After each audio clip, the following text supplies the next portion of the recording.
Olá, bom dia. Hoje, no âmbito do meu projeto de PAC, relativamente a design de interiores, estou aqui a fazer um debate podcast ao vivo. Era suposto ser ao vivo, mas com algumas atrapalhações que pedem autorização para, dentro de 24 horas, tenho autorização para gravar no YouTube da escola, então vai ser só gravado.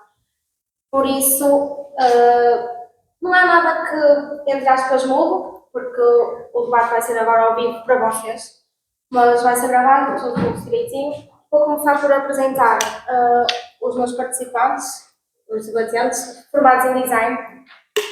Não digam, estou um bocadinho nova. Mas pronto. A Daisy Dias. Olá, bom dia. Bom dia. É sócia fundadora da From Scratch Interiors, onde transforma o espaço através da arquitetura de interiores com consciência e criatividade. Com 2 décadas de experiência e mais de 100 projetos autorais, realizados a sua paixão é criar ambientes que não apenas encantem visualmente, mas também melhorem a qualidade de vida das pessoas. Nascida no Brasil, é reconhecida arquiteta dos países, sendo Portugal o seu lar. Hugo Moura. Olá. O nome dele é Hugo Moura, como tinha referido anteriormente, é designer e ilustrador e neste momento está a aprofundar os seus conhecimentos com um mestrado em design gráfico e projetos editoriais na Faculdade de Belas Artes da Universidade do Porto. Há uma frase que eu acompanho e define muito do que acredita. Do something great. Tenta pôr isso em prática todos os dias. É uma pessoa comunicativa que gosta de conversar. Está com outras pessoas e rir.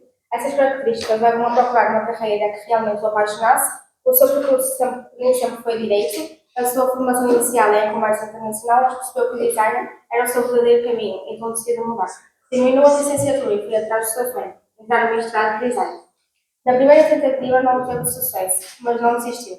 Fez um marketing, fez um estágio extracurricular na Camaleão e ficou então algumas cadeiras isoladas na licenciatura de design da Universidade de Aveiro. Durante esse ano, estudou com total dedicação, o que permitiu alcançar o objetivo do ano seguinte. E valeu a pena, é com grande satisfação que está atualmente no Mestrado de Design Gráfico e Projetos Editoriais da Faculdade de Belas Artes no Porto. Uma oportunidade que lhe permitirá aprofundar conhecimentos e desenvolver projetos inovadores na área. Depois, temos não por último, mas não menos importante, a Rita Soares. Rita Soares é design gráfica e está atualmente a terminar o primeiro ano do Mestrado de Design do Porto, em design gráfico e projetos editoriais da Universidade do Porto, juntamente com o Hugo Moura. Quando tem aprofundado o seu interesse por design editorial, tipografia e desenho de tipos. Já colaborou em contextos museológicos com experiência e catalogação e montagem de exposições. Integrou em um estúdio de design editorial no Porto. Natural dos Açores, mudou-se para o Porto em 2019, onde atualmente vive, estuda e desenvolve um trabalho como freelancer para diferentes tipos de clientes e instituições.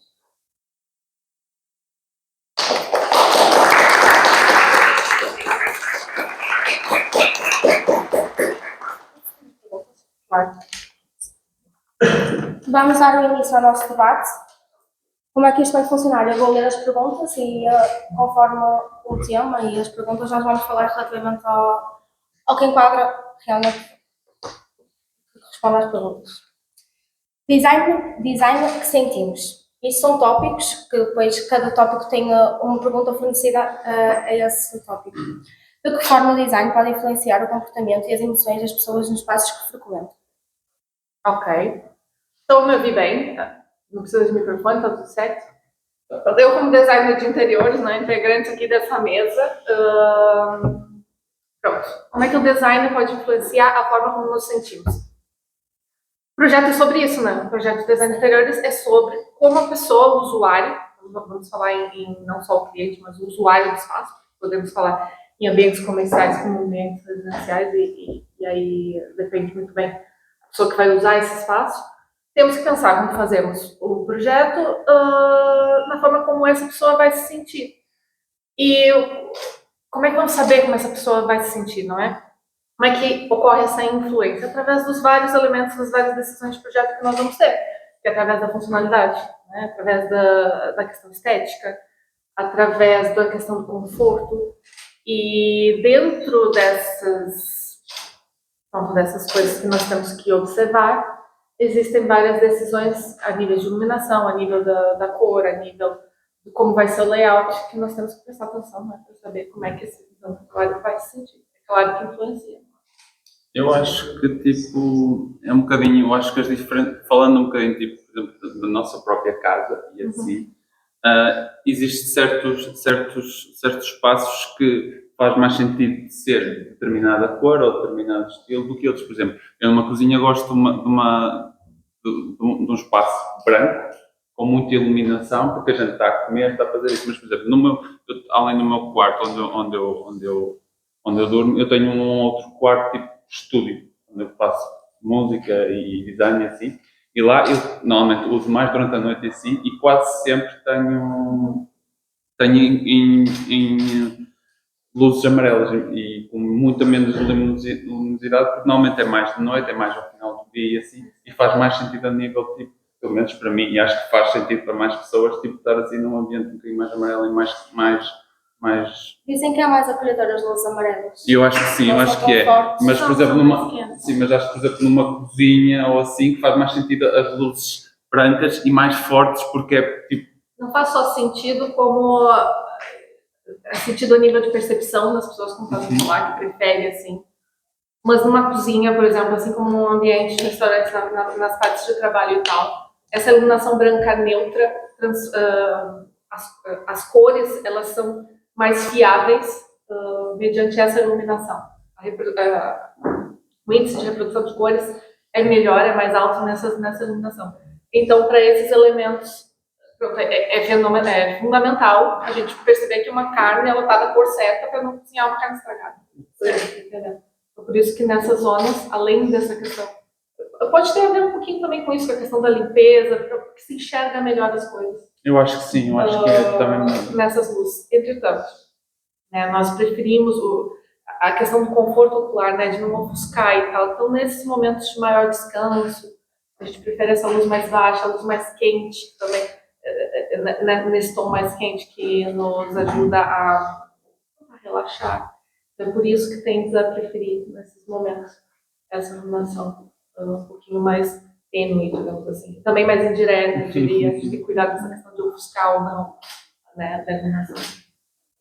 E acaba por atingir também as emoções das pessoas. No dia a dia, tem que ter uma coisa mais funcional, com que consigam ter realmente percepção do que estão a fazer, como você referiu há pouco, consegue realmente ver as coisas como elas são, e acaba por exemplo, até não se consegue ver direito e faz alguma coisa diferente do que estávamos à espera, acaba por atingir também no dia a dia e na emoção que se está a sentir naquele momento. Então eu acho que sim, que realmente é importante o sítio que nós frequentamos está de acordo ao que nós sentimos e pretendemos sentir também. E os espaços têm que ser criados conforme as necessidades e a sua funcionalidade. Como a Deise referiu, por exemplo, seria muito grave se num hospital houvessem luzes LED azul. O que é que um cirurgião consegue fazer numa situação destas, não é? Portanto, estes espaços onde as pessoas têm que estar focadas, como hospitais, escolas, e até um restaurante, não é? Por exemplo, faz sentido que os espaços sejam programados de uma certa forma para que as pessoas se sintam bem, mas que consigam performar as tarefas que têm que fazer ao mais alto nível da sua eficiência. E claro que, pronto, o design influencia imenso nesta vertente. Sim. Tem uma questão que é a questão de toda a psicologia, além dessa questão da iluminação, a psicologia das cores, né? Certo? Então, assim, a gente pensar na cor certa, dependendo... existem diversos estudos que ligam com vocês também sabem, né? As cores vermelhas tendem a tornar a pessoa mais agitada. Não é à toa que o McDonald's e Burger King e tal utilizam... Está sempre o vermelho e o amarelo. Vermelho e o amarelo, porque trazem mais apetite. É que vocês vão me ouvir falar bastante sobre design de restaurantes, que eu tenho especialização nessa área e faço muitos restaurantes. E tem tudo a ver com essa questão de como a pessoa vai se sentir no espaço porque temos que pensar na experiência, né? Fala muito de experiência. As cores acaba por ser tudo, não é? As cores é tudo. Até para criar fidelidade com a marca e até Sim. Tu se fores a ver, tu sabes, por exemplo, todos os fast food são todos amarelos e vermelhos por alguma razão. Pois. Fora um ou outro, estás a ver, mas Sabe, tipo, são certo. quase todos nesse sentido. Quase todos, exceto, aí eu gosto de falar, né? Por exemplo, vermelho e amarelo são essas cores que tornam as pessoas mais agitadas e dão mais apetite. O verde, o azul, até o rosa pode entrar aí, são cores que também são, tornam a pessoa um pouquinho mais agitada, mas nem tanto quanto o vermelho, é um tom abaixo, né? Aí depois tem cores mais supressivas mesmo, que é o azul escuro, que é o roxo. Essas cores, existem estudos que falam sobre elas serem supressoras de apetite. E aí o Taco Bell é roxo, né? É roxo. É. E, Mas a partir de alguns anos atrás, não recordo exatamente qual, eles passaram dentro do design de interiores, apesar da marca utilizar o roxo, né, na sua linguagem, dentro dos espaços eles reduziram esse roxo a pequenos apontamentos. Por causa dessa questão da porque psicologia. não, acaba por não ser uma cor assim que faz Que muito vai sentido. tomar o Exato. espaço, porque senão não tem isso. Ao invés de estar ajudando as pessoas a comprarem, não está. E vai haver sempre exceções, no meio disso tudo vai haver sempre algumas exceções tipo para isso, e deve ser o caso do Taco Bell e pode ser também de outros restaurantes. Existem ou de outros algumas exceções, mas se percebe que eles também estão. Sim, estão ligados, estão ligados nessa situação. Por alguma razão também sabes, por exemplo, nas coisas de seguros e assim, que eles são todos azuis ou verdes também por alguma razão, percebe? Está tudo interligado.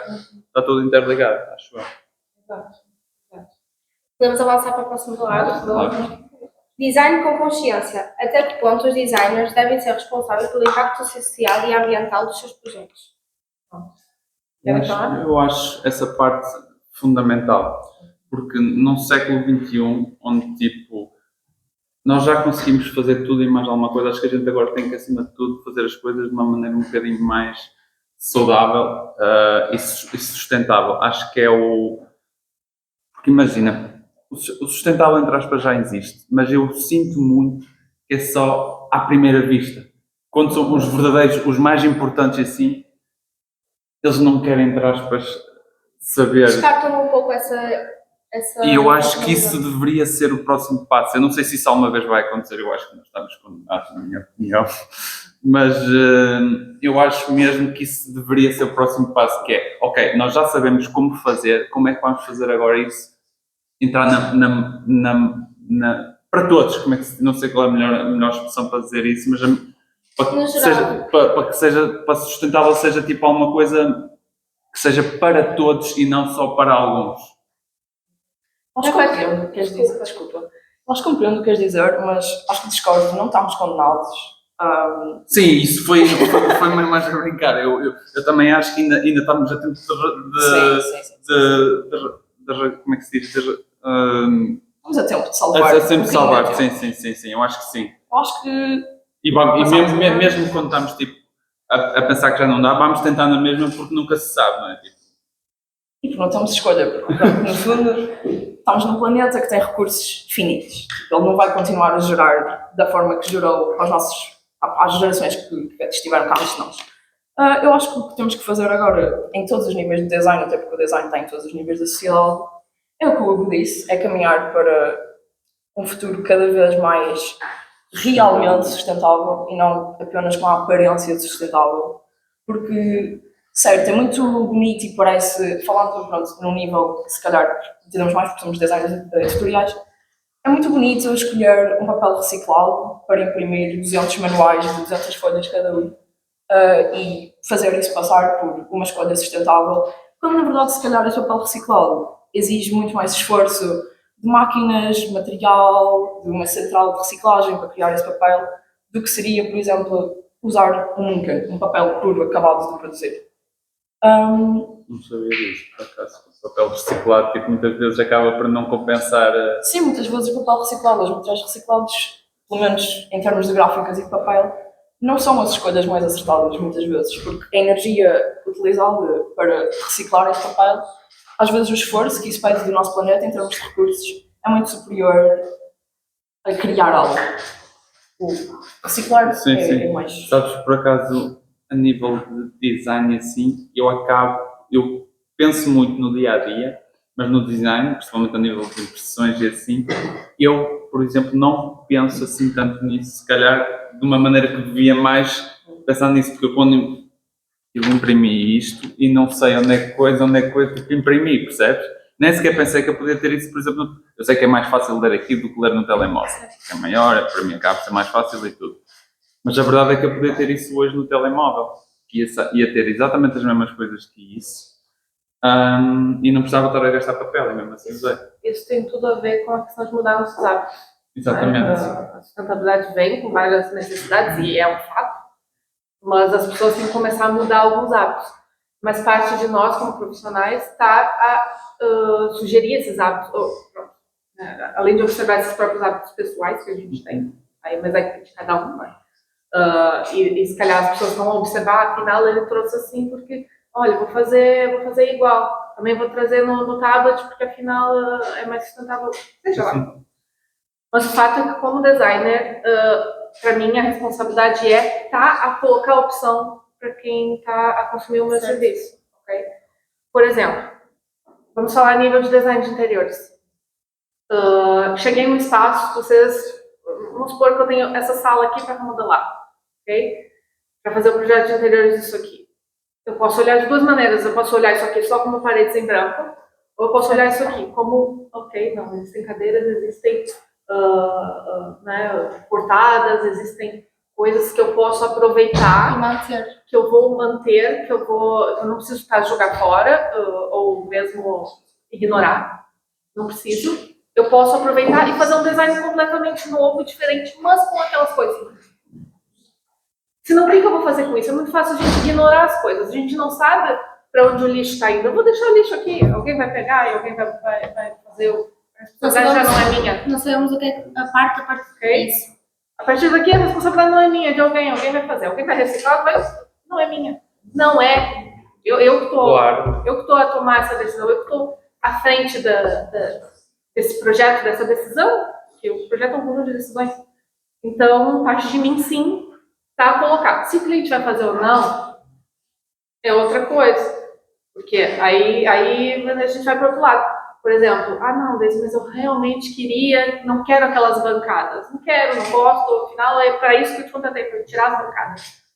Ok, eu vou pensar para quem eu vou doar, o cara que veio aqui recolher para fazer a obra, ver se ele quer. Não vou simplesmente tentar não pôr as coisas. Isso eu acho essencial. E nós, por exemplo, eu aqui em casa, assim, a gente faz sempre o ecoponto, essas coisas todas. Acho que isso é o básico dos básicos e quem hoje em dia, entre aspas, ainda não faz isso. Porque mesmo imagina, quem não tem espaço e assim, ok, nós temos um balde em conjunto e lá, na hora de pôr na reciclagem, é que pomos cada uma das coisas no sítio. Nós não temos três, como é que se chama? Três ecopontos diferentes, tipo lá em casa, tipo, é bué da grande, tipo é da espaço, tipo, não faz assim. Mas esse tipo de coisas a gente pega, leva para lá e lá, ok, isto vai para o azul, isto vai para o coisa, e depois normalmente temos sempre um que é com aquelas coisas restos de comer, assim que isso sim vai para o lixo, porque isso sim não faz parte do ecoponto.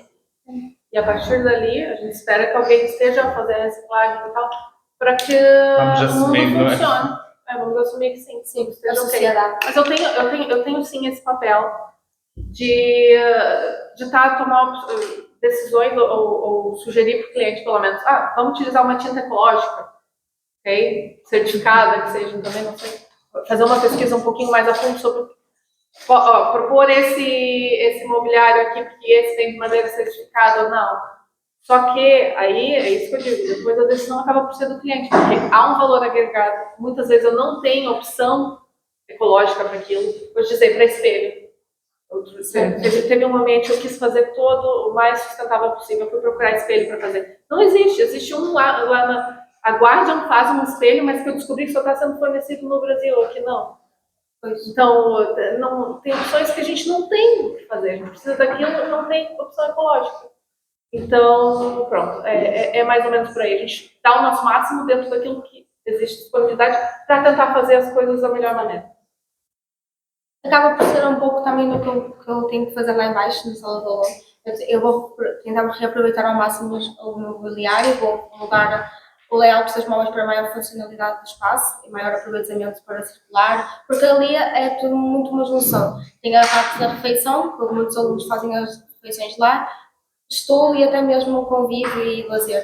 Então acaba porque acaba por ser um pouco difícil para mim, dentro dos materiais fornecidos, e que eu não tenho, nem a escola tem, orçamentos para remodelar tudo desde o início. Então, acabei por ter, assim, vários vírgulas, várias dúvidas, pensei em desistir várias vezes de como fazer aquilo lá em baixo funcionar. Ainda tenho algumas dúvidas, mas agora já estou um pouco mais dentro disso. Mas todos os dias surgem ideias novas relativamente à sustentabilidade.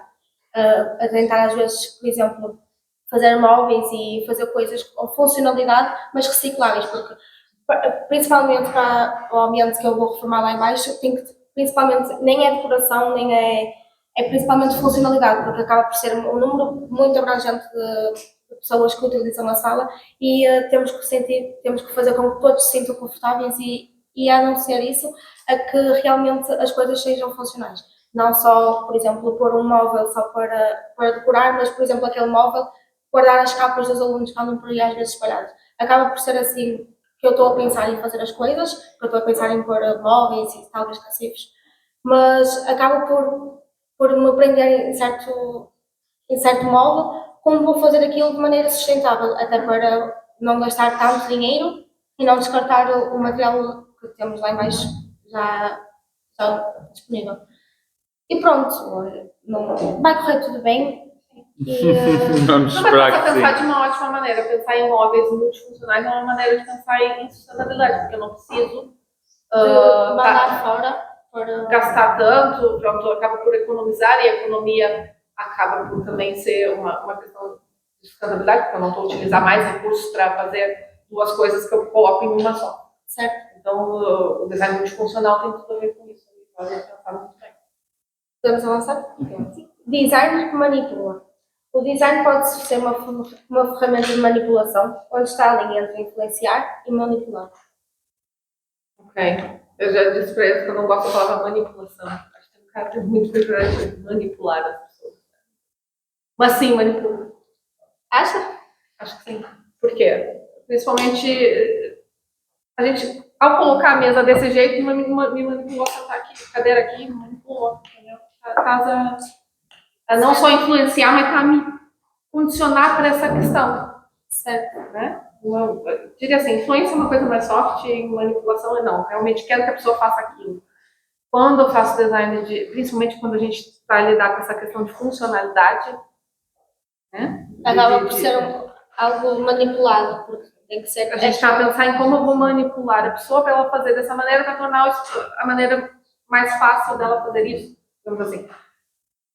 De novo, vou falar em design de restaurante porque é isso, muito. Mas, por exemplo, existem maneiras, eu tenho que influenciar uma fila, né, a ficar daquele lado. Mas, de uma certa maneira, eu tenho que manipular as pessoas, de uma certa forma, para que elas fiquem ali e não começam a fazer fila. Andar para o lado esquerdo em vez de ser lado Como é que eu vou fazer isso? Tem que pensar, né? Tem que ter a corda ali, tem que ter a indicação certa, tem que ter o fluxo das pessoas, tem que girar dessa maneira. Então, sim. Mas não manipular no sentido de negativo, mas sim apelativo ao que mas pensar que eu necessário consigo influenciar e fazer as pessoas mudarem a forma de que como elas estão se comportando. Eu consigo fazer isso através de algumas decisões de design, sim. Sim, eu acho que essa é a diferença entre o influenciar e o manipular. Por exemplo, o exemplo que eu dou agora, para mim, seria influenciar. Porque não está a obrigar as pessoas a fazerem a fila para a esquerda ou para a direita. Ao contrário de, por exemplo, quando entramos num supermercado, nós somos completamente manipulados por todas as vertentes. Nós queremos, entramos num supermercado, queremos comprar um pacote de leite, ele está no final do supermercado. E tu tens que ir e acabas por comprar mais uma outra coisa. Somos obrigados a passar por todo o supermercado, a passar por vários corredores, há cartazes neons com preços baixíssimos. E é todo um percurso até chegar. E a gente vais para comprar Essa leite questão e quando das por ela tens mais 3 ou 4 Isto é claramente Acredito. manipulação.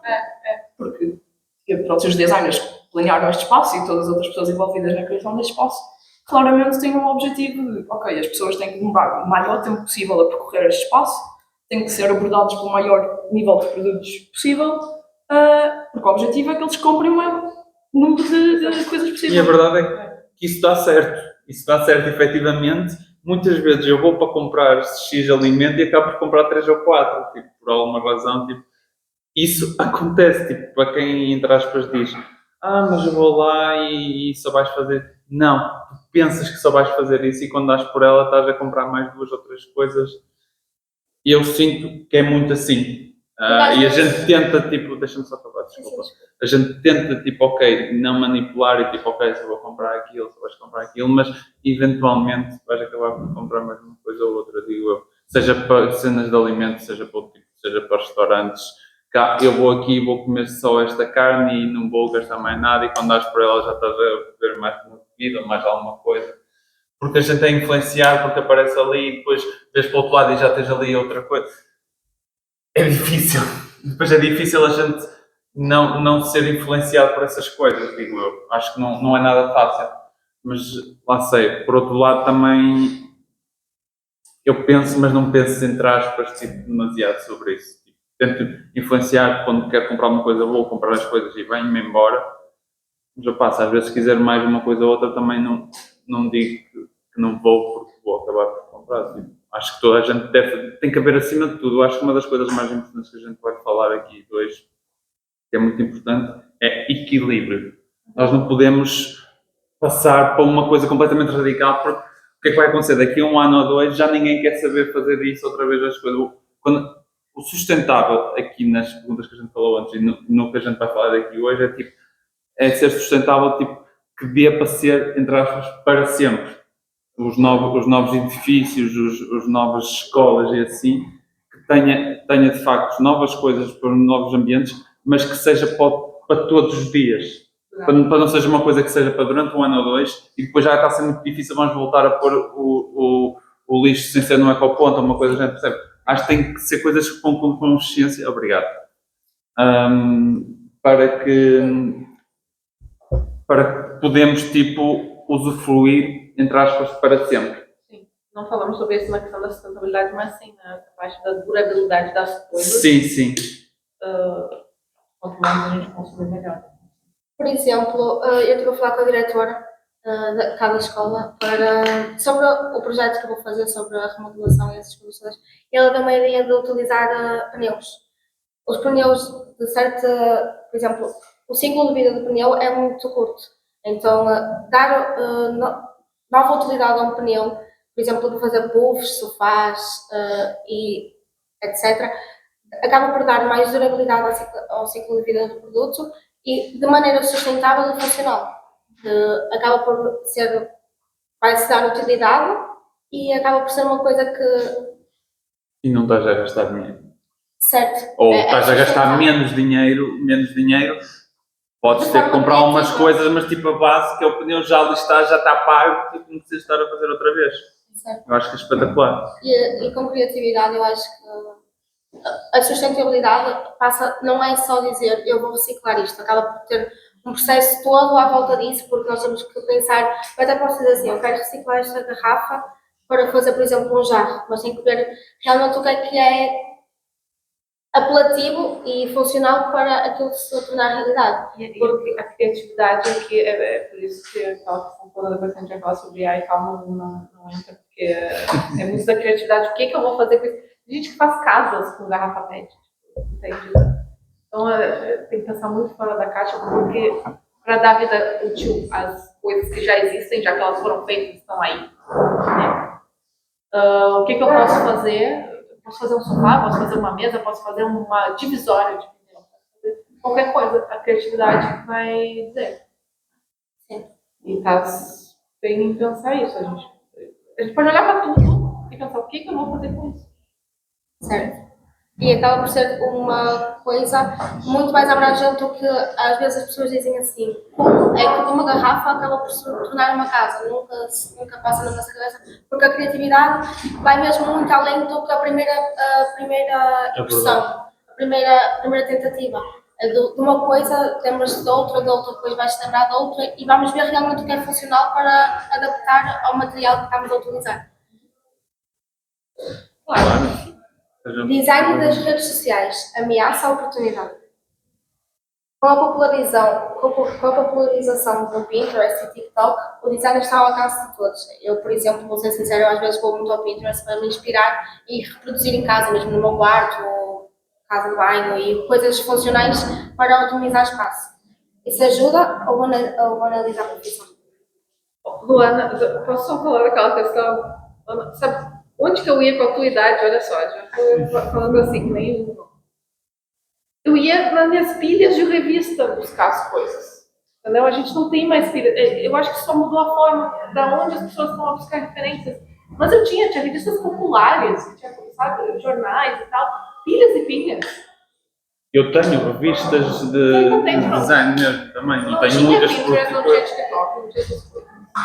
Mas tinha outras, então acho que só para mudar a forma de onde a gente busca as referências. Não é porque popularizou o TikTok, popularizou o Pinterest. Já tinham revistas populares. Eu acho que é só os sítios onde a gente procura as coisas é que mudam. Mas as Porque pessoas- as referências continuam a acontecer. Exato. Pode ser um bocadinho mais fácil, porque a verdade é que é muito mais fácil estar a ler uma revista e assim, é muito mais direto. Mas está lá a mesma coisa que certas inspirações tu até no TikTok procuras sobre isso. Cenas de design e assim. Eu, por exemplo, eu tenho 2 TikToks. Eu tenho um que é tipo só para design e assim, que até onde eu publico algumas coisas e assim. E eu só tenho mesmo coisas de design e ciências. Aquilo já está programado para só ver essas coisas e assim. E eu acho que é espetacular. Eu acho que todas as pessoas, sim, eu acho que todas as pessoas que quisessem não deviam ter medo de poder publicar as coisas. Eu sou muito do tipo, eu publico, eu tenho 2 perfis, tenho um de design e tenho um mais pessoal. E eu gostava que todos entre aspas fizessem isso. Claro que cada um faz o que bem quiser, como é óbvio, mas eu acho que toda a gente devia ter um perfil tipo mais de fotos, tipo, para o dia a dia, e ter um especializado tipo na área, porque vai aprofundar conhecimentos e assim, da mesma maneira que nós somos designers e também é designer de interior, assim, não deve ter também um perfil sobre isso, não é algo assim.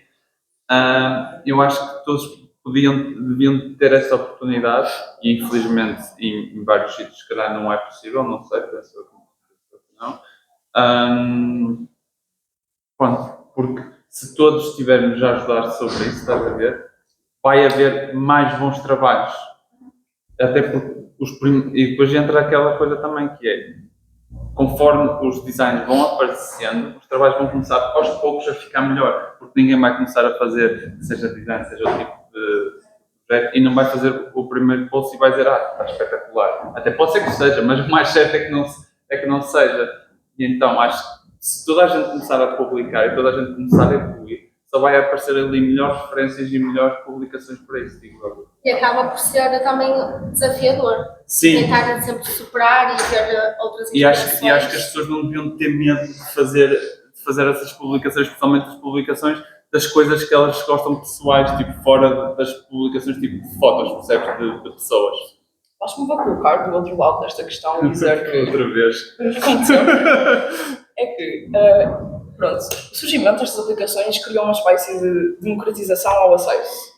Isto é claramente muito bom, porque, como disse a Daisy, as pessoas já procuravam referências, as pessoas já iam a revistas procurar como é que eu vou decorar este espaço, ou como é que eu vou fazer um póster.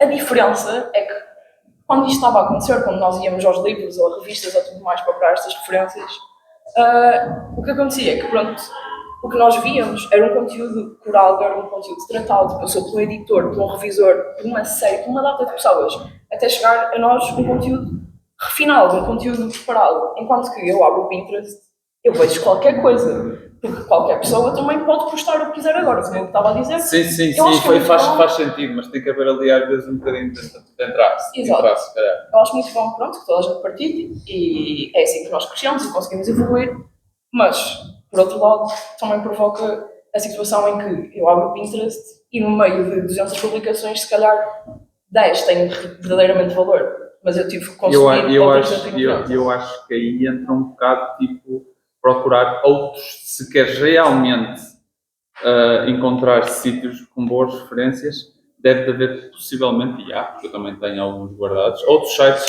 que são melhores para ver inspirações. O Pinterest eu acho que é bom tipo para fazer coisas muito superficiais. Eu não faço tanta coisa de design no Pinterest, mas por exemplo, eu faço muito outfits para roupa, estás a ver? Vou sempre ver no Pinterest porque é o mais fácil, tipo, tem mais oportunidade assim, mas agora, cenas de design assim, eu tenho 2 ou 3 sites que eu tenho na altura guardados, estás a ver? Que eu acho que faz mais sentido porque vou encontrar um bocadinho mais fundamentos e não fundamentos. coisas tão superficiais. Porque há muitas coisas do Pinterest que uma pessoa está aqui a olhar e depois parece que é tudo a mesma coisa. Porque é tudo a mesma coisa. Tem uma questão aqui que é, ok, as revistas, que é que estás a falar, as revistas, existia um editorial e já havia uma curadoria sobre o conteúdo das revistas. Apesar de que para design de interiores ainda existiam algumas revistas muito mais populares, que era tipo, faça você mesmo, coisas assim que não, nem eram bom consumir. Mas sim, existia uma curadoria, as coisas já vinham com mais requinte e tal, já sabia, mas que aquilo ali era divulgado, digamos assim, era esteticamente, era coisa boa que estava vindo das revistas. E hoje é isso, vem qualquer coisa na tua timeline ali no Pinterest, ou é você que julga qual é a curadoria que faz no Pinterest, né? Vai salvando as coisas, e cada vez o Pinterest começa a trazer mais coisas parecidas com aquela que você salvou. Não quer dizer que esteja bem ou qualquer coisa do gênero, seja lá o que for, esteja bem. Mas o fato é que, sim, a gente precisa buscar, hoje é importante lembrar disso, mas buscar as referências históricas, as referências dos bons designers e procurar isso para ter um embasamento para depois vir a procurar as coisas. Por isso que a escola é importante. E prestar atenção de que o que aqueles designs antigos, o que é Miss Van der Rohe, seja lá eu, né? O que são esses designers, esses arquitetos antigos e tal. Mas é importante lembrar que aqueles estilos existiram e estudar a respeito daquilo e tal, para poder buscar boas referências agora. Até porque são sempre revivals, tipo, seja agora mais da arquitetura, seja outro tipo, e se fica fora de moda, e se for preciso daqui a 30, 40 ou 50 anos, volta a... Isso é sempre assim, ó. É sempre assim, exatamente. É sempre assim, vai, Tiram de moda, passado 40 ou 50 anos, já aparece outra vez. E depois volta a sair. Linhas retas, aí tudo super reto, aí volta curvos. E isso acontece um bocadinho. Vintage, moderno. Isso vai e volta, eu já vi várias vezes acontecer. E isso acontece um bocadinho também no design, que agora, tipo, os novos logotipos são quase todos, tipo, mega simples, tipo, quase vários casos, que, tipo, o design antigo é tipo, é sofisticado e assim, depois eles fazem um novo logotipo e uma pessoa começa a dizer tipo, eu sinceramente eu não gosto muito, mas pronto, são perspectivas, não é? São perspectivas. E se for preciso daqui a 10 ou 15 anos estão outra vez a fazer uma coisa mega sofisticada, porque é conforme as tendências, e é verdade. As tendências vão e voltam, é como tu estás a dizer, é completamente curvo. Eu nem diria que é curvo, se calhar é um círculo. Ou um círculo, há muita gente que se deixa de estar de moda, passado 10 ou 20 ou 30 anos estão de moda outra vez. E estou sempre por volta disso e vai ser sempre isso. Qualquer dia vamos estar outra vez com as roupas. Vocês lembram-se, há 20 anos ou 30, quando tipo, eram as calças de ganga e a casaca da ganga era tudo de ganga e assim. Vai haver um dia que isso vai voltar, eu estou pronto para esse dia. Calça boca de cima. Boca de cima. Isso, eu acho que isso já houve aqui um revival deles. Eu acho que já teve gravado. Eu acho que sim. Continuando dentro das tecnologias, a assistência artificial transforma o design? Podemos confiar em máquinas para criar espaços com a alma? Sim, já estamos neste debate. Inteligência artificial. Pronto, tivemos aqui uma pequena conversa antes de vocês chegarem e estávamos a chegar ao ponto em que a inteligência artificial ela nunca vai conseguir substituir um designer, não importa que tipo de designer é, mas ela certamente vai se tornar uma ferramenta imprescindível. Porque, pronto, não é? Tipo, acho que se calhar já experimentaram, por exemplo, agora há uma nova ferramenta de inteligência artificial no Photoshop e uma pessoa em 2 horas agora consegue tratar 200 imagens, quando, sei lá, há um ano atrás já estávamos tipo 15. Mas pronto, como também tivemos a ver, estas ferramentas funcionam melhor em alguns campos do que em outros. No design gráfico estão a funcionar muito bem e tem muito por onde aprender, há muitas referências, há muitas coisas online que pronto, estes modelos de inteligência artificial conseguem aprender muito facilmente. Mas em áreas como a arquitetura ou o design de interiores, estas ferramentas perdem um pouco de força, também por aquilo que falámos no início, logo na primeira questão, em que muito do design de espaços e interiores tem a ver com as pessoas e como as pessoas se sentem. E uma máquina nunca vai totalmente compreender. Saber compreender. Uma coisa, eu estava falando para elas que eu cheguei a fazer uma pequena palestra sobre esse assunto que me fascinou. Quando isso surgiu, eu comecei a testar muito o prompt e tal, de imagens e tal, começava a gerar aquelas imagens. Nossa, que renda genial, é muito bonito isso, não sei o quê. Mas começas a olhar a fundo, né? E olha, eu estou falando sobre inteligência artificial hoje. Amanhã eles podem lançar uma ferramenta que vai acabar com tudo que eu falei agora. A gente não sabe, a partir de amanhã é outra coisa. Mas o fato é que eu comecei a testar e a gente começa a olhar a fundo e daí vai da percepção e experiência do designer para olhar a imagem. O cliente pode não enxergar aquilo que eu estou a ver. Mas ok, pedir para gerar a imagem de um espaço, vamos falar de novo sobre um espaço desse, um espaço de auditório. E ele faz tudo em betão, uma coisa mais linda. Sabe, industrial, auditório industrial com cadeiras, não sei o que e tal. Aí ele faz, nossa, a imagem ficou genial aquele render. Mas está tudo em betão, como é que vai ecoar? Não vai funcionar bem? As cadeiras, afinal, não são confortáveis. Colocou as cadeiras aqui, o render botou as cadeiras aqui na frente, a funcionalidade não está lá, entende? Então, vai muito, não é, eu cheguei e gerei uma imagem e tá ok. Não. Tem diversas decisões ali e coisas que nós temos que prestar atenção. Ok, gerou bem, não gerou. Não é só os pequenos detalhes de erro, porque gera cadeiras com 5 pernas e etc. O dia eu pedi para gerar um pátio. Estava assim a cama, coisa mais bonita. Primeiro que a cama era curta. E depois botou uma cadeira do lado olhando a pessoa que estava a dormir. Tipo, da onde que fez isso? Então, umas decisões que não fazem sentido ainda. E mesmo, mas, em compensação, está auxiliar muito o trabalho do arquiteto e do designer, que torna as coisas mais rápidas. Por exemplo, eu fiz um trabalho no SketchUp, né? Trabalho no SketchUp, fiz lá o modelo e tal. Não tenho tempo para renderizar, para gerar luzes e tal. Jogo numa ferramenta de inteligência artificial que faz aquilo ali, faz aquele render rápido para mandar para o cliente. Sim, e até podes mandar isso primeiro, depois passado umas horas ou assim, quando aquilo estiver pronto, envias o final depois. O final, mas Exato. isso ajuda muito, torna o trabalho muito mais rápido. Eles vão aprender que o trabalho do designer de interiores tem muito a ver com hora técnica, tem muito a ver com o tempo. Como é que a gente consegue cobrar menos do cliente? Com menos tempo a gente utilizar aquele projeto. Demoram muitas horas Demoram muitas horas. Então, se eu conseguir tornar esse trabalho mais rápido, melhor para mim. Então, é para fazer memorial descritivo, usa ChatGPT, ok, tudo bem utilizar tudo isso. Estou achando ótimo. Desde que a ferramenta entregue direito, que ainda não está a fazer. É uma coisa que ainda não está a fazer. Está a prometer demais, mas tem muito erro. A nível de design interior agora. E é importante o designer estar lá para revisar isso. Eu acho que a nível de designer gráfico é um bocado assim. Eu por acaso não ando programa do ChatGPT em tipo, não é posts, tipo, projetos completos e assim, mas eu já pesquisei 2 ou 3, não está lá.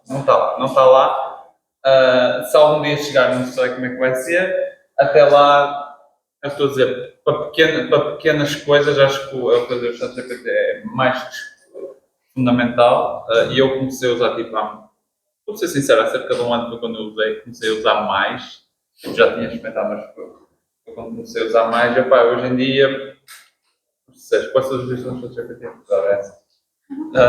Uma das coisas que eu tenho às vezes mais dificuldade são tipo sinónimos e assim, tipo, quais pessoas escrever um texto, não sei se e ajuda-me muito. Coisas mais simples. É muito mais fácil fazer tudo no ChatGPT e assim. Mas eu acabo por ali, muitas vezes. Não quando tenho que fazer um póster ou coisa assim, eu não vou. Só se for tipo, ok, que cores é que achas que fica melhor, mas tipo, para aí, nunca vou tipo, ok, faz um póster para eu ver, mesmo que fosse só para referências, nem sequer fosse sincero. Mas era o que já testou. Não, já testei. Claro, testar já testei. E pronto, e ele entrega aquilo que ele quer? Não, mas por exemplo, E muitas vezes acabas por corrigir e dizer altera isto para aquilo e volta a fazer a mesma coisa ou até fica mais formado. Ou se desculpa falar, mas eu pedi assim, não era porque tem daquele jeito. Poxa vida. E depois acaba por ser limitado os carregamentos. Eu sei porque, eu vou ser sincera, eu utilizo muito o ChatGPT mais porque na PAP, vocês todos vão vou passar por isso na PAP, porque nós vamos ter que fazer muito texto. E eu tenho dificuldades em desenvolver o texto sem repetição. Por exemplo, eu quero juntar as ideias todas e fazer tudo com fio condutor. Sim, eu acho que isso é uma ótima ferramenta para tu usares, porque tu vais lá com o texto e assim e dizes, ok, mete esse texto, mas cuidado para não teres muitas repetições. Eu acho que nisso, sim, o ChatGPT é muito bom no que faz, digo eu. Sim, Acho que sim. acaba por me ajudar muito. Como vocês, se não sabem, precisam saber, nós não podemos utilizar o ChatGPT, por exemplo, fazer copy-paste. Nós podemos, como nós temos que, somos obrigados a colocar todos os sites que nós vamos buscar para buscar informações e desenvolver o conteúdo da parte, somos obrigados a pôr numa folha à parte com a bibliografia e nós podemos meter o ChatGPT. Só que, por exemplo, eu escrevo à minha maneira e depois digo assim, chat, melhor só este texto. Ele estrutura tudo direitinho e eu passo, muitas vezes tenho que trocar certas coisas porque ela até fala muito brasileiro e tudo, mas a ideia fundamental do texto, as coisas que eu queria que fossem importantes e referidas naquele texto, sou eu que crio. E pronto, acaba por me ajudar muito, mas relativamente a cartazes e assim, não. É só mesmo às vezes faço, mas acaba porque eu penso assim, eu às vezes acabo por adiar as coisas e depois digo assim, olha, vou fazer, vou meter na assistência artificial. Só que aquilo demora tanto tempo a fazer e para depois se me entregar aquilo que eu digo assim, olha, não faz mal, prefiro perder um bocado e realmente ter uma boa nota e saber que fiz com consciência do que publicar isto e depois acaba por ser mais descontada porque nota-se quando é assistência artificial e pode ser prejudicada por isso. Acaba por não compensar. E como vocês referiram, há muitos erros que ainda têm que ser melhorados no ChatGPT. No ChatGPT, assistência Não artificial. encontrei nenhuma ferramenta, e se alguém tiver errado, mas eu achei a ferramenta certa, eu quero me diga. Você sabe de alguma ferramenta que faz exatamente aquilo? Faz os projetos direitinho? Eu quero saber. Vai me ajudar muito. Gama, vou testar então. Gama.ia. Aposto contigo que não faz. Opa, depois eu vou mostrar então ali o tal do Gama.ia. Aquilo faz trabalho impecável. Ok. Mas isso acaba por ser mais Mas para apresentação. design de interiores? Não. Para gerar apresentações. Apresentação. Por exemplo, ok. apresentações Sim, tipo como se fosse PowerPoint, assim. Eu só faço mais Ele já relativamente é a isso. um Nisso- design de PowerPoint. Se nisso ele chega a uma altura que ele próprio no ChatGPT ele sugere, queres que passe para um PDF. para um PDF e assim eu pensei, vai, está tudo. Mas vais a ver, é tipo, aquilo é só o texto mesmo. Não tem lá tipo o design da apresentação. E está tudo mal formatado, Tá. as entrelinhas. Mas eu dizer novamente, para ideias, espetacular. A ideia A ideias é espetacular. Mas eu acho que a questão aqui, nestes modelos de inteligência artificial, é que, por exemplo, um ChatGPT é muito bom em texto, a formatar texto, esse tipo de coisas. Porquê? Porque ele também tem uma base de dados muito maior do que estas ferramentas, por exemplo, para design de interiores ou para design gráfico, agora tem. Eu acho que, literalmente, tal como o ChatGPT, quando ele começou, não sei se usavam tipo no início, ele era muito diferente. Ele era muito subdesenvolvido. E numa questão de meses, ele agora é uma ferramenta incrível. Eu acho que mais um par de meses e certamente vai haver um assistente IA no AutoCAD, tal como agora há no Photoshop e há no Illustrator. E agora, imagina, basta selecionar essa ferramenta no Illustrator e pedir, faz-me um cartaz ao E não circo. só. E ele faz. Isso também E não é não no só. Illustrator? Eu pensava que era só no Photoshop. O nosso professor de marketing digital, ele acaba por nos dizer que a assistência artificial consegue mesmo fazer um tutorial passo a passo. Ele consegue dar acesso à inteligência artificial. Entra no seu computador e diga, por exemplo, eu quero fazer isto e ensina-me como é que se faz. E ele faz. Eu, por exemplo, ponho e ele começa aqui a fazer as coisas, eu estou assim a olhar e ele está a fazer um tutorial para eu aprender. Então acaba por ser assustador, mas por um lado útil. É útil porque há coisas que eu não sei mexer no Photoshop. Por exemplo, o cartaz que eu fiz para o evento de hoje foi no Photoshop que foi realizado. Mas há certas ferramentas que eu não sei utilizar tão bem e às vezes o Google acaba por falar de uma maneira tão abrangente que acaba por confundir e às vezes o ChatGPT acaba por fazer as coisas com mais clareza e mais focadas diretamente à pergunta que foi efetuada. E acaba por ajudar, mas é assustador eu fiquei assustada quando ele disse que realmente consegue, com a assistência artificial, entra no seu computador e faça esqueci do nome. Fazer um tutorial para aprender a mexer nas ferramentas, porque o Photoshop, por exemplo, é uma coisa paga. Realmente, quem utiliza o Photoshop realmente são, por exemplo, nós agora estamos a tirar o curso de marketing e é necessário para relações públicas e tudo mais, mas quando se utiliza o Photoshop não é qualquer pessoa para fazer um cartaz, por exemplo, existe Canvas e assim mais relativos. Agora, uma coisa profissional associa-se ao Photoshop. Então, eu acho assustador ele realmente conseguir utilizar isso e fornecer informação a qualquer pessoa que tenha acesso à assistência artificial. E posso ir novamente outra vez por aquela a democratização destas ferramentas e deste tipo de coisas, porque, pronto, se calhar antigamente era preciso frequentar um curso ou uma coisa do género para aprender a utilizar o Photoshop e agora baixas o Photoshop e arranjas este recurso na internet e aprendes sozinho em casa como fazer isto. E dá acesso a muitas mais pessoas. Eu acho que já há vários, nessa questão, acho que já há vários anos há muitos bons freelancers que nunca foram designers. Porque a verdade é que, e eu falo também por minha própria experiência, uma das coisas que eu mais faço para aprender e para tentar fazer é o YouTube. E a Adobe, que é Photoshop, ou seja, o programa em si todo, o YouTube tem tudo, a 100%, ou seja, claro que há certos fundamentos, tipo, opá, se calhar umas aulas e assim não eram mal pensadas. Mas eu não acho que seja absolutamente necessário, tipo, seja uma licenciatura, seja mestrado, seja uma escola diferente ou assim, seja absolutamente necessário. Mais fácil, consegue-se encontrar e fazer melhores trabalhos quando estás numa licenciatura, num mestrado, no que seja, mas não acho que seja de todo essencial. Isso. 100%. Tipo, acho que era perfeitamente, e eu sou a prova disso. Eu, como fiz uma licenciatura em Comércio Internacional, quando entrei no mestrado em Design, eu já sabia Design, porque senão não estava no mestrado em Design, não é? E eu aprendi sozinho. Aprendi tudo sozinho. Mas isso também é uma qualidade de uma pessoa autodidata. Não, porque eu tive, dado que eu estava numa licenciatura numa coisa diferente e assim, eu comecei a fazer por mim. Eu comecei a fazer Design, basicamente, eu quando estava na faculdade, eu permitia, eles tinham lá na minha turma que era Comércio Internacional, eles tinham umas palestras todos os anos, estás a ver? E eu inscrevi-me a isso.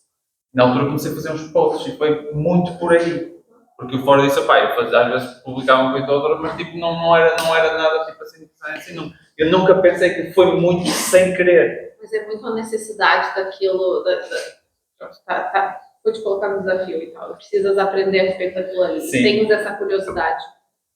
E vai da questão da democratização das coisas, né? O YouTube está aí e a gente consegue aprender de uma forma muito mais rápida. Se não houvesse YouTube e assim, eu não ia conseguir fazer isso. Não ia, porque não. E o YouTube já não é nada, tipo, o AI acaba por ser novidade, o YouTube não é. O YouTube está aqui há 15 anos, para aí, digo eu, mais coisa menos coisa, para aí há 15 anos, ou seja. Se quiser, as pessoas que ou não têm oportunidade, ou não querem, assim, há opções. Ser designer hoje. Tomar essa iniciativa de aprender. É metade, sim. Isso, infelizmente, não é para todos, não são todos que têm essa possibilidade. De ser. Não, é porque tem uma questão da idade, tem uma questão do sítio onde as pessoas estão, também muda muito, porque assim, nós estamos em Portugal num sítio que a gente pode fazer entrar para o que quiser, certo? Eu sei que não é assim em todos os países, infelizmente. Quando vamos, eu não sei se é problema com estes países, mas tipo, há certos países que as pessoas têm que chegar ao fim do ano, e têm que ir trabalhar, têm que fazer as coisas, a gente aqui em Portugal tem essa oportunidade. E temos que aproveitar isso. Exato. Sabemos que vai ser para sempre. A oportunidade tem que se aproveitar. Vou avançar para a próxima pergunta. Claro. Personalização ou exagero? Qual é o limite entre personalizar um espaço e sobrecarregado? Acho que aqui entra a funcionalidade do espaço. Okay. Eu, na minha opinião, não sou formada, mas na minha opinião, sobrecarregar um espaço acaba, por exemplo, eu posso meter muita coisa numa sala que depois eu digo assim, afinal não ficou bem, eu queria decorar, queria fazer assim, mas não ficou bem, não ficou funcional, acabei por estragar e se calhar fazia diferente. Mas quem é que diz isso? Quem é que diz que foi estragou. Vai da tua sensibilidade, cara. Sim, Vai da quantidade de referências que tem, da linha que levas, ou daquilo que. Qual é a linha? Essa linha é meio. Depende de cada um, parece, né? sim. Sobrecarreguei, não sobrecarreguei. Uma pessoa pode achar que sim, outra pessoa pode achar que não. Qual é a linha para mim aí? Para quem a gente está projetando, né? Ou para se é o usuário, a pessoa que vai usar o espaço vai perceber. A gente consegue entender aí até que momento aquilo não está demais. E vai da parte do equilíbrio, né? O que é? Tem que existir aí um equilíbrio. Pode ser de menos e pode ser de mais. Para mim, hoje, vai muito da sensibilidade do que a pessoa espera ou do que o usuário precisa. Vai muito da naquele relação espaço. designer-cliente também. Tem a ver com a questão da psicologia do espaço também. Dependendo. Se eu quero que uma pessoa se sinta mais agitada no espaço, quanto mais elementos eu tiver, mais agitada ela vai ficar. Ela nem sabe. Mas como a gente entra num ambiente que tem muitas coisas, Muita informação. muita informação, seja luz, seja decoração, seja cores, seja... A gente fica agitado e às vezes nem percebe. Começa assim, e quando a gente entra num ambiente que não tem quase nada, a gente fica até deprimido. Certo. Entendeu? Não tem nada aqui. Então, Sim, claro. claro, pode. Deixa-me abrir. Isto também da decoração não tem muito a ver com modas. Por exemplo, em arte, não é? Há uma altura em que o barroco, que é o excesso de decoração, que nós agora sentimos o horror, era moda. Então, naquela altura, o barroco tinha um conceito de beleza extraordinário. Sim. Nós agora criticamos, chamar barroco. Se alguém estiver vestido em exagero, nós dizemos que é barroco, é exagerado. Depois existe uma linha minimalista. Ou seja, nós também, ao decorarmos, ao fazermos um espaço de decoração, também nos seguimos uma tendência a nível de cores, a nível de uso houve uma altura no quarto dos meus filhos, LEDs, não é? Porque toda a gente tinha, porque nas redes sociais isso impacta, não é? E os pais saem nessa linha, por exemplo, o uso de duas cores diferentes numa divisão. Isso também não é uma questão de moda? Eu acho que sim, eu acho que são tendências. Vai ao encontro daquilo que eu estava a dizer, por exemplo, das calças de ganga e das casacas de ganga. Ou seja, que aqui, apesar de tipo, aqui as roupas assim sejam uma coisa que tipo, ok, se calhar 20 ou 20 anos, ou 30 anos está diferente, se calhar as cenas do barroco e das coisas mais minimalistas, tipo, ser em anos mais distantes, ou seja, mais anos, acabam sempre por voltar. Eu acho que é tudo tendências, são coisas que saem de moda e passados X tempo voltam a estar de moda e está ali no circo. É como é que te chamas? Desculpa. Daisy, não é? É um. Uma volta. É uma volta, ou uma volta, aliás, é uma volta. Está sempre ali e eventualmente vai para o que não gostam hoje daquilo, eventualmente podem acabar por gostar. Vamos falar das nossas roupas. Há roupas que a gente há uns anos não usava e agora estavam ali todos de volta disso e assim. Eu antes só usava tipo camisolas daquelas com capuz e assim, e agora ando muito tipo de camisa.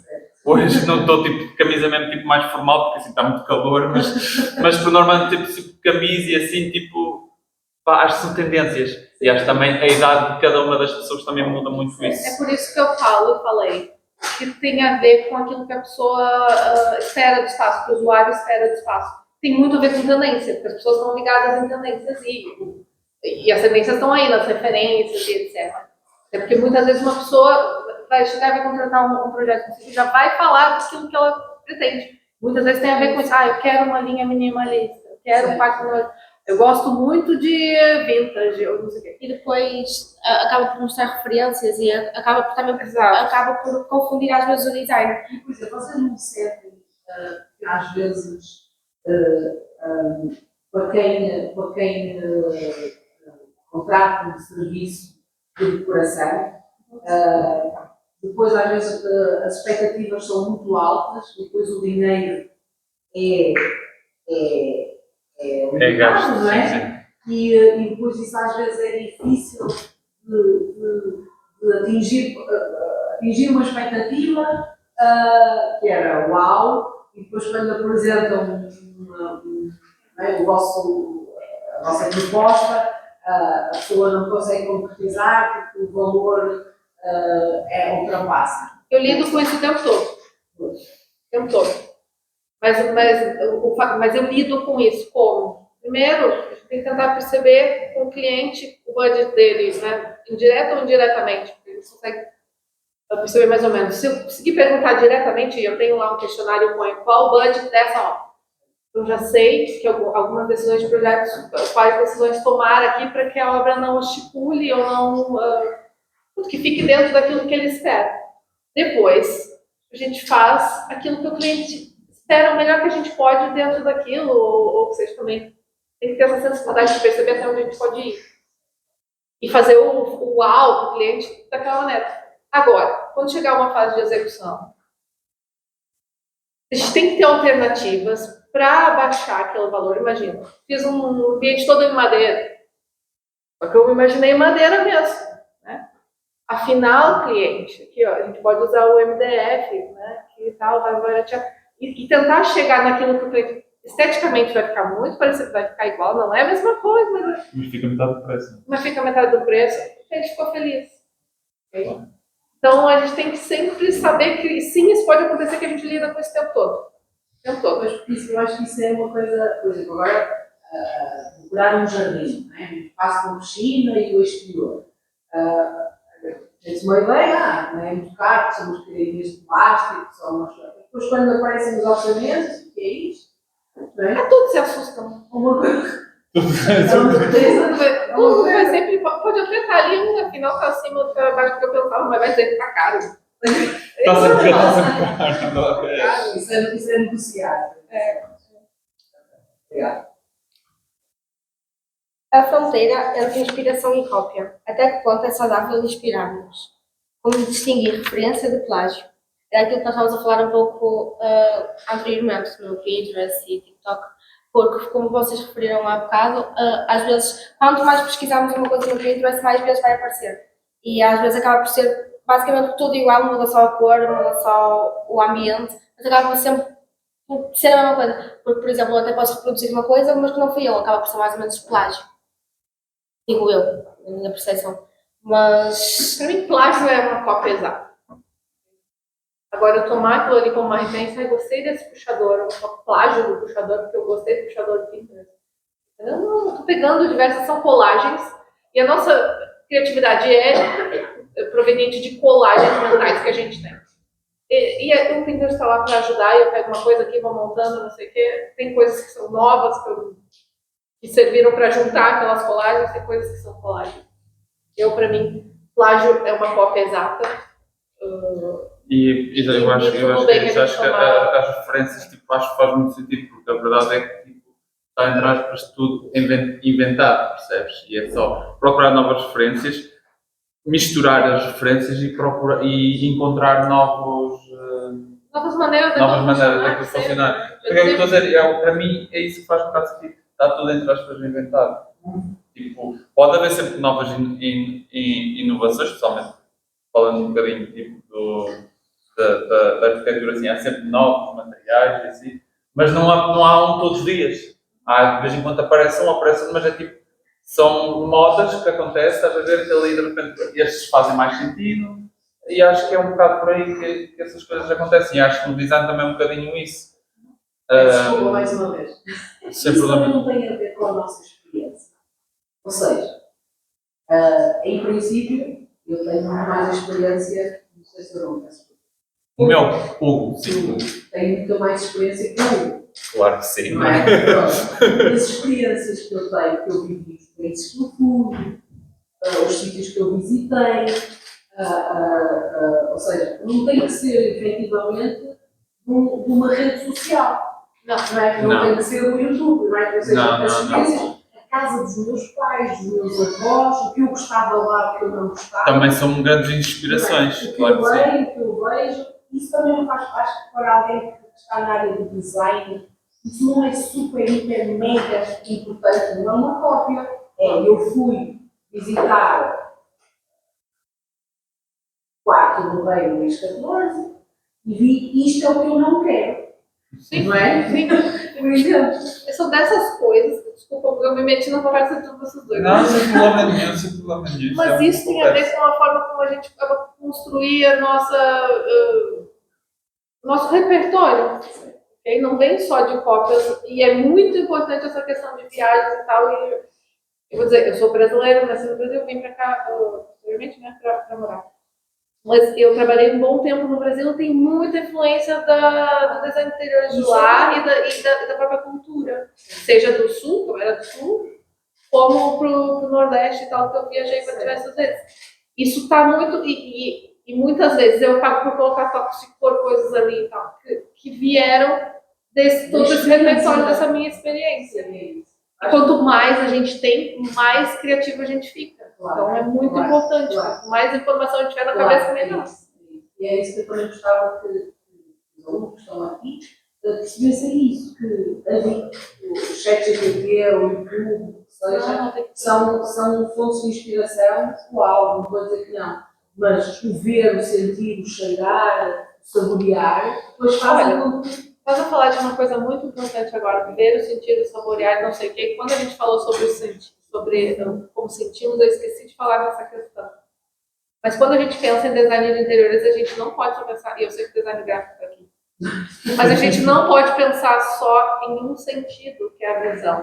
Não, temos que em múltiplas visões. Múltiplas visões, é sempre. Eu acho que isso é E a gente fundamental. esquece. Porque senão a gente fica fixado só naquele sítio e quando vai para mostrar para outras pessoas, percebe que se calhar não é o melhor trabalho Eu dela digo ali. que o único sentido que a gente não consegue controlar dentro do design de interiores é o paladar, que ninguém vai sair a lamber mesas. Mas o restante, né, como é que a gente controla a questão da audição?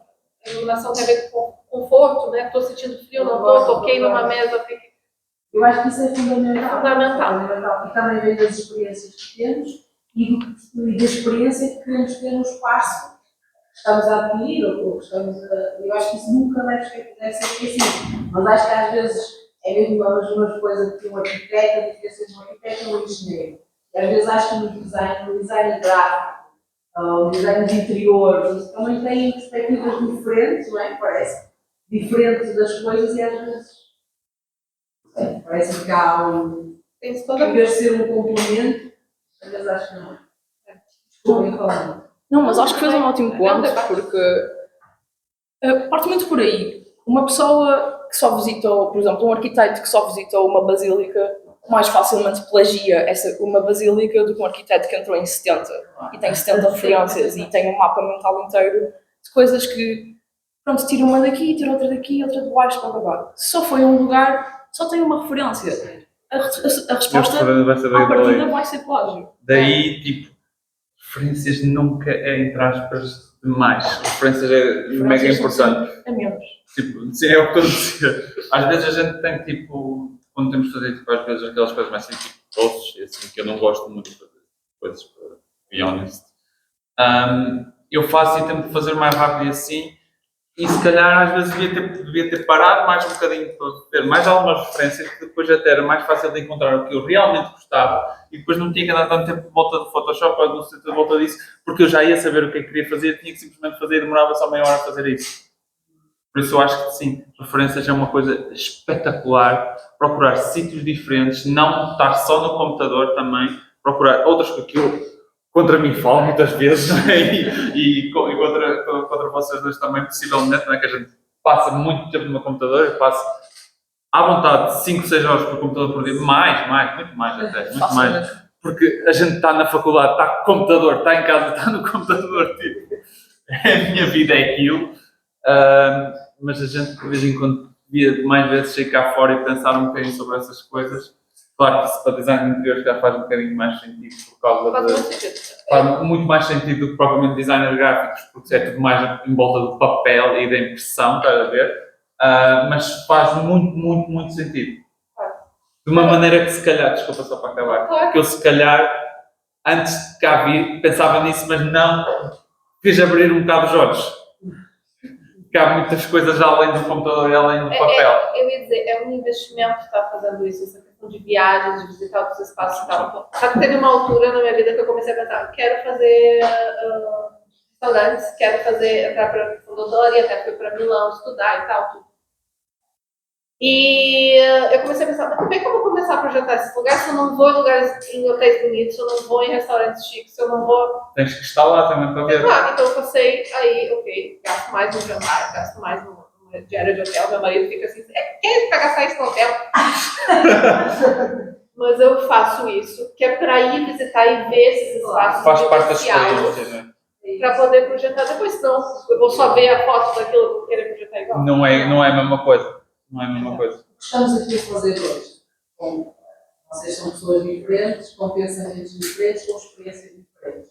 A vossa partilha, para quem está a assistir, é uma nova experiência, uma nova visão. Quem estiver a partir de agora a fazer alguma coisa ligada a esta área, já ouviu, já escutou, já viu a vossa forma também de ver as coisas. Às vezes vocês completam-se no que estão a dizer, não é? E isso também é uma experiência. Participar em coisas.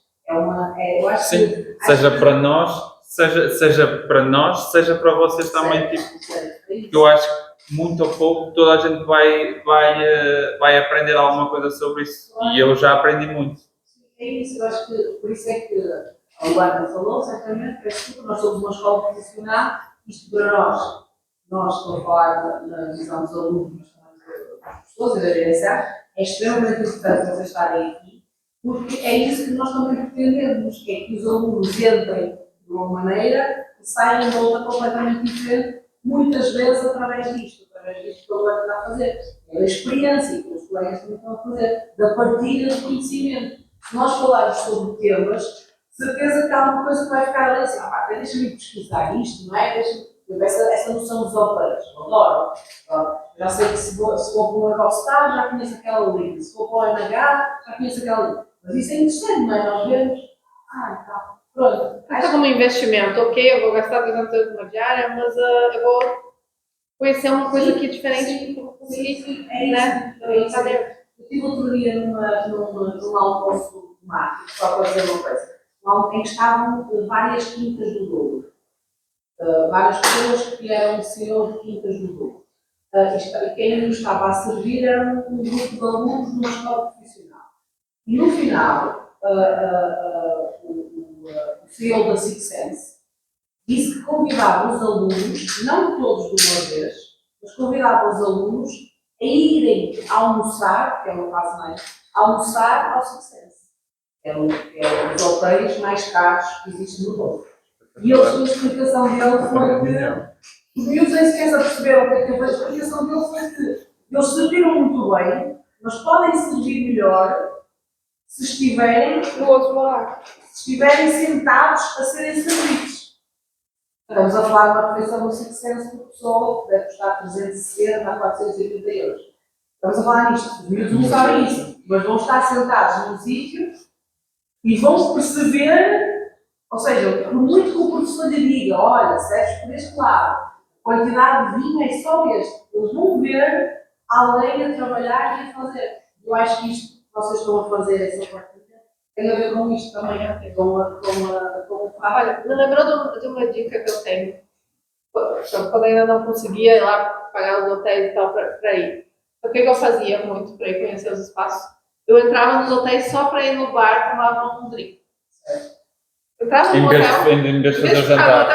eu conseguia pagar um drink. Claro. Eu ia lá, pagava um drink, tomava meu drink, olhava tudo, ia nas casas de banho, que é sempre interessante ir, nas casas de banho também, que a gente não pode esquecer das casas de banho, do projeto das casas de banho. Eu acho que é fundamental. Eu sei que vou visitar as casas de banho, tudo que lugar que eu vou, que é para ver. Sim. E daí, tomava o meu drink e saía, e ok, já conheci um espaço diferente. Entendeu? Não preciso ir lá para pagar uma refeição. Sim. Né? Então, só chegar no lobby ali, ok, assim não. É assim. Mas tem a ver com as experiências, Tem a ver. tem a ver com essa questão do sentido, do gerar, do criar, tem a ver com isso, acho que isso, a nível de design, mesmo sendo ao contrário do que estava a dizer, eu acho que mesmo no design gráfico, esta experiência depois, se calhar, transfere-se ao papel. Claro, sem dúvida. Posso avançar? Claro. Falta apenas 2 perguntas para acabar o debate. Até ajudou a desenvolver certas discussões. Depois vai só haver uma atividade, mas vamos dar um intervalo após estas duas perguntas para vocês irem comer e depois fazemos a atividade, ok? Pronto, continuando o debate. O que define um espaço como bem desenhado? É só estética ou funcionalidade? Repete, por favor. O que define um espaço como bem desenhado e Bem elaborado? desenhado. É só estética ou funcionalidade? Um espaço ou também um pôster, também pode ser ficar aí. Que Podem ser considerados esses espaços. é um espaço Mas acho que papel. voltamos novamente à questão do equilíbrio. O design vai muito pelo equilíbrio. Pronto, não é a minha área, mas imagino que um espaço está bem desenhado é claramente um equilíbrio entre ser um espaço agradável, ter um aspecto agradável, mas também servir a uma função, como o teu projeto que estás a fazer para a escola. Penso que os dois pesam mesmo. Ou se calhar estás a tentar que pesem mesmo, mas há fatores que não ajudam. Certo, eu estou a tentar com que fique uma coisa esteticamente bonita, mas também funcional. Para que todos os que usufruem da sala se sintam em casa, entre aspas, que sintam que gostam de estar aqui, que queiram estar realmente na sala do aluno e quero que seja visualmente agradável e funcional. Para todos, como eu disse, é um espaço que engloba muita coisa, desde refeição, a lazer e estudo e etc.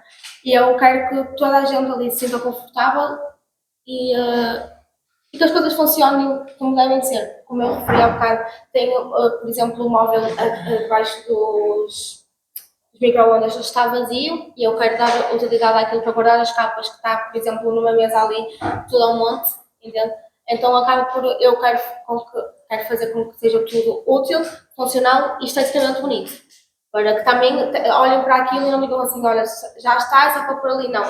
Acho que quando uma coisa está visualmente agradável, nós damos mais valor àquilo, damos mais importância àquilo. Até porque se for assim uma coisa à balda, nós olhamos assim, olha, já não quero saber, não. Agora, a partir do momento porque aquilo é para todos temos que ter responsabilidade afetiva e responsabilidade mesmo, sem ser afetiva, responsabilidade mesmo em questão de bem-estar e material, tanto do móvel como de nós. Porque eu acho que todas as pessoas que utilizam a sala do aluno, querendo ou não, com propósitos diferentes, querem se sentir bem ali. Então, Portanto, um espaço bem desenhado é aquele que cumpre os objetivos, aquele que os objetivos que colocaste, não é? Que está funcional, que está esteticamente agradável. Esses objetivos foram cumpridos, mas quem é que disse que esses objetivos foram cumpridos? É o usuário final do espaço que está satisfeito. Eu acho A pessoa só sabe se ele está bem desenhado se o usuário final ficou satisfeito. Certo? Eu acho que depois existe ali também outra vertente de colocação sobre isso, que é o fator humano / emocional, que é um bocadinho. O espaço, ou por exemplo, um quarto, vamos falar um quarto qualquer assim, pode não ser a cor que seja mais esteticamente bonita, mas tem a parte histórica, em que aquele quarto faz sentido devido à tua história e um certo sítio, não sei se estou a falar das maneiras mais certas, tipo, tem o fato histórico que também acaba por ser importante. Porque é que aquela cor está aqui? Porque já está assim há muitos anos e tem uma história por trás. Às vezes ultrapassa só a parte da estética, tipo, porque, principalmente quando estamos a fazer redesign de móveis e coisas assim, o fator histórico faz com que uma das cores ou alguma cor assim fique lá, apesar de não fazer muito sentido à primeira vista. Tem a ver com o entendimento da pessoa que vai usar o espaço. Sim. E perceber a questão da memória afetiva dela. Claro. Também acho que é uma muito parte importante. importante. E vai para a última pergunta, já que a questão da história, acho que é essa, né? estava a dizer Sim. exatamente isso. Eu ia dizer que tudo que nós falamos agora vai de encontro à última pergunta, que era o que é que torna um espaço verdadeiramente memorável. A disposição, a cor ou mesmo a história. E eu estava literalmente a ler essa pergunta porque eu estava a identificar as palavras.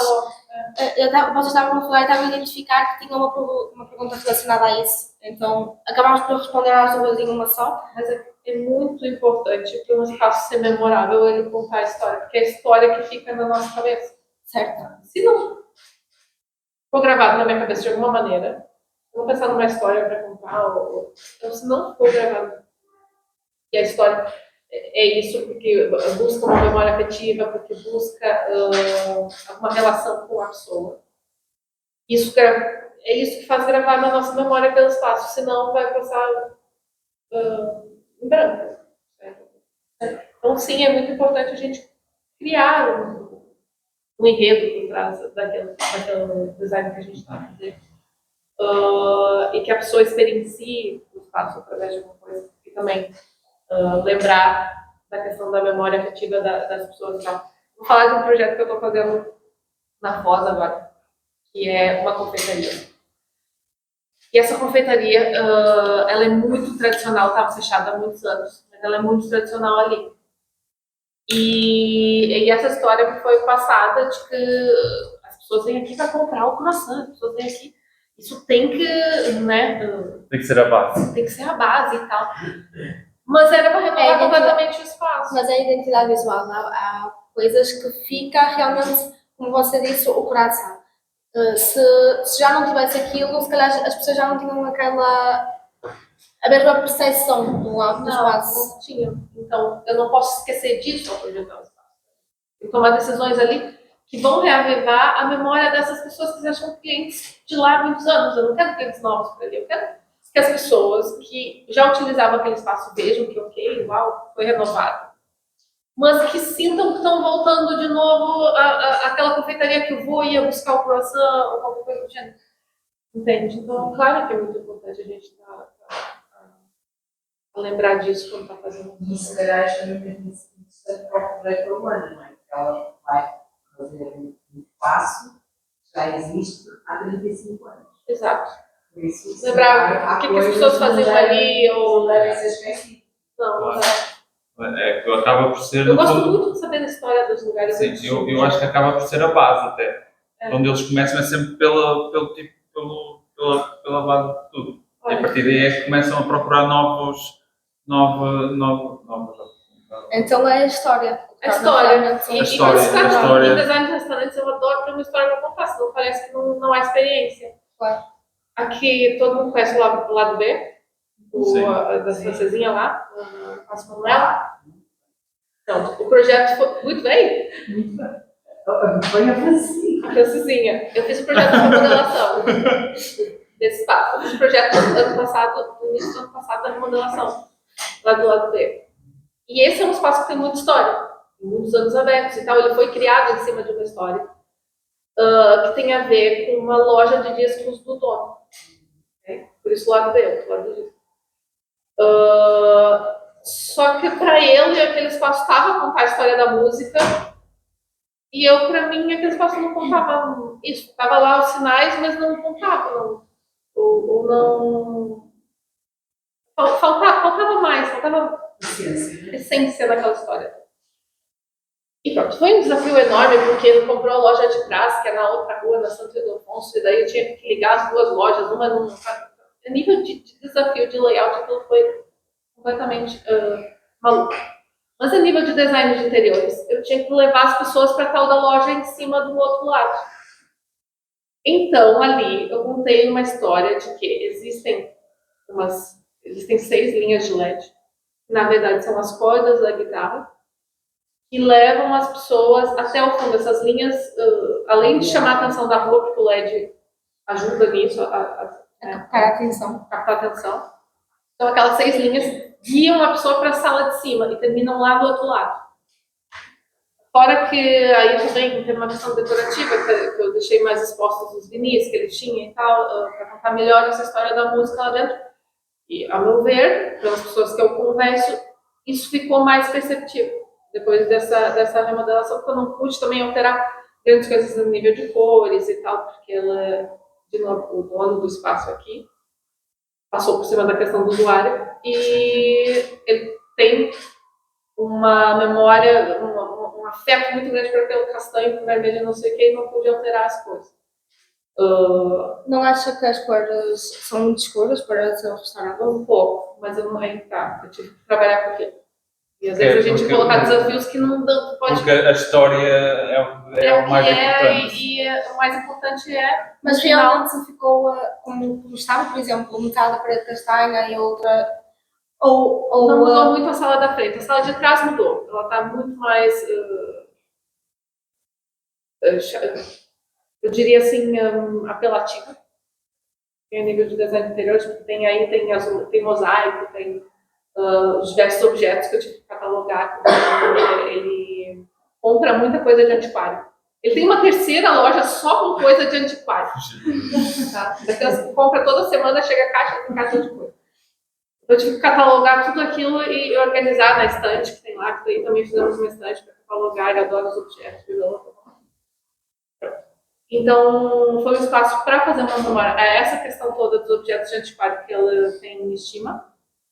Assim como tinha que ligar com a sala de baixo, porque eu não podia fazer grandes alterações a nível de design exterior, tinha que usar aquela linguagem e tornar um espaço apelativo para que as pessoas fossem até o fundo da loja. Então, foi um desafio imenso. Mas é importante amarrar tudo, e a história é isso que faz. Eu contei a questão da história também. Uma história. Pronto, estou como terminado o debate. Dou-vos, pode ser 15 minutos, como eles não foram ao intervalo 15 minutos, para vocês comerem. Entretanto, vou-vos pedir para fazerem 5 grupos. Vocês são quantos? São 4 grupos de 10 e não posso. Pronto. Porque nós tínhamos planeado que fosse 5 grupos com 4 elementos, mas visto que alguns estão a faltar, por isso é que eu estava a perguntar.